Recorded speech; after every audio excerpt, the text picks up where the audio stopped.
KINO in 2025, how a century-old art form is taking over digital culture again. Once dismissed as a passive art, cinema, or KINO as dubbed in niche internet subcultures, has entered a new phase in 2025.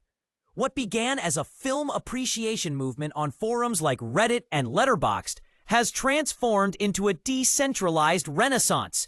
Today, KINO isn't just about watching art house films, it's about consuming cinema as a lifestyle, a mindset, and even a rebellion against content overload. While mainstream Hollywood continues to churn out high-budget sequels and algorithm-driven productions, the KINO audience is leaning back into the analog, curated screenings, silent cinema, VHS restorations, and lo-fi film clubs conducted entirely through Discord. The magic? These aren't nostalgic regressions, they're evolutions.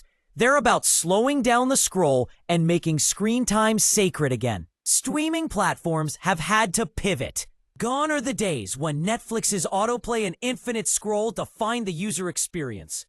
The rise of micro-curated streaming. Think platforms like Nebula, Mubi, and even emerging blockchain-based services caters specifically to KINO audiences. These platforms now feature one new film per day, paired with essays, director Q&As, and hand-drawn poster art. Viewers are encouraged to pause consumption and reflect.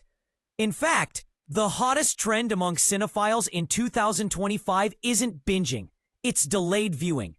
Watching one film per week, paired with discussion circles and visual analysis, has become the equivalent of a cinematic book club.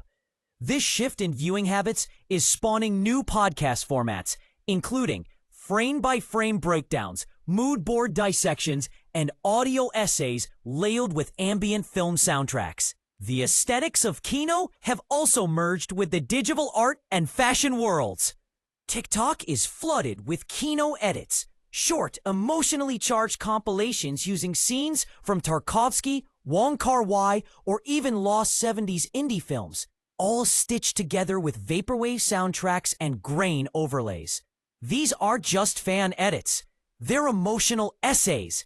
Digital artists are creating poster zines, interactive infographics, and AI-generated film stills for non-existent movies. Meanwhile, fashion drops inspired by films like Drive or Paris. Texas are happening on streetwear platforms. There's even a new term, framecore, that defines a style of dressing and thinking in cinematic visual language. Cinephilia is no longer just a niche hobby. It's part of the cultural fabric of how people express identity, mood, and politics online. Most intriguingly, the line between viewer and creator has become paper thin.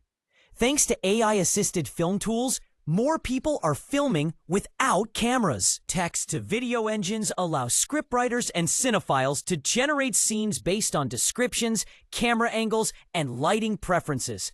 While traditionalists cry foul, others argue this is the democratization of film. You no longer need a budget or crew to tell a story, you need vision. These AI-generated shorts are shared as storyboards, mood reels, or abstract narrative collages.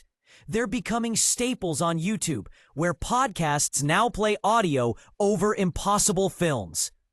Cinematic dreams visualized with nothing but text prompts and AI. The cinema of the future might not need a screen at all. It might live inside a neural network, an earbud, and a visualized feed.